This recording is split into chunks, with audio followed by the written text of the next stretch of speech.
When me and my siblings were kids, my mum and dad would take us on small vacations in the summer. It was good to get out and away from home for a few days, although this time the trip got cut short. We had driven up the coast and then went inland. I remember we stopped at a couple of places along the way. There was one place in particular that was a farming town. They had an antique shop and memorial museum and a few cafes and shops along the main drag. I found it interesting because I'm all for history. But my brother being 5 years old, he wasn't interested and couldn't keep still. He was more interested in running around the place. We stopped to get fuel and kept moving on. We were now heading up into the mountain range. The rainforests were very pretty to look at, and there was a waterfall that would come down off the side of the mountain. The road would pass around the front of it. It was a spectacular sight, although we would hear stories of when the mountains got a lot of rain, the waterfall would overflow and it would actually fall onto the road. When this would happen, the road would be closed in both directions. Pretty soon, we would reach the top of the mountain range and it would suddenly turn into tablelands. Lots of rolling hills, dried out grass, and outcrops of rock everywhere. It was completely different terrain up there to what it was before and what I was used to seeing.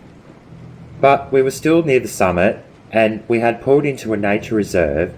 We got out to stretch our legs and to go for a walk.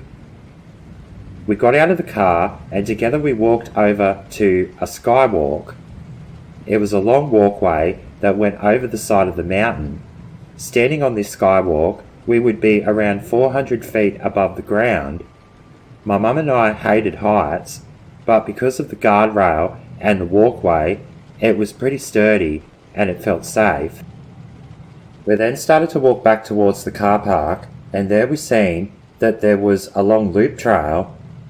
Now we weren't going to venture too far down the trail, and there were a few other tourists there doing the walk as well. We didn't get too far, and we all stopped to look at something. Maybe it was a memorial plaque, a random bird or animal. Maybe it was the map of the trail. I wasn't sure, but it had been a minute, and we went to keep walking, and we noticed my brother had ran off ahead. My mum started to stress out. I said I'd run up ahead to try and catch him. I could see him far off in the distance, just running. He was running that fast that I couldn't keep up to him. I was starting to get stomach cramps. Next thing, I lost sight of him. My dad had caught up to me, but I explained that I couldn't keep up, and I had lost sight of him now. My dad told me to wait for my mum and my sister, and he would keep going ahead. 2 minutes later, my mum and sister had caught up to me. Mum was exhausted. She was stressing out that my brother would go missing. As we were walking along now, we reached the waterfall, but it was further up from where we had seen it on the road. This time, the path would go behind the waterfall, another spectacular scene. About 10 minutes after that, we see my dad further up the trail, but unfortunately, my brother wasn't with him. My mum was starting to really panic now. What if someone took him further up the track? What if he veered off the trail and fell down the side of the mountain?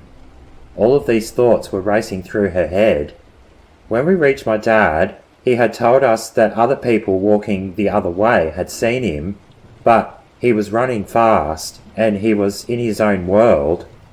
Because we were more than halfway around the trail now, we had to keep going in the direction my brother was going. It had been well over an hour now, and we really didn't know when or where my brother was going to show up, or when the end of the trail was drawing near. We had walked about 5 kilometres now. We were all exhausted, and my mum was starting to get asthma and starting to get dehydrated. Water was on hand, but the asthma puffer was in the car. With a few breaks and asking more people if they had seen my brother, which all of the answers were affirmative, we kept going another 2 kilometres, and finally we were back at the car park. We see my brother standing with an older couple, waiting for us to get there. My parents were so angry at him, but they were glad he was okay and he was safe. My brother had ran 7 kilometres non-stop around that loop trail that day. How the hell he did it, we still don't know,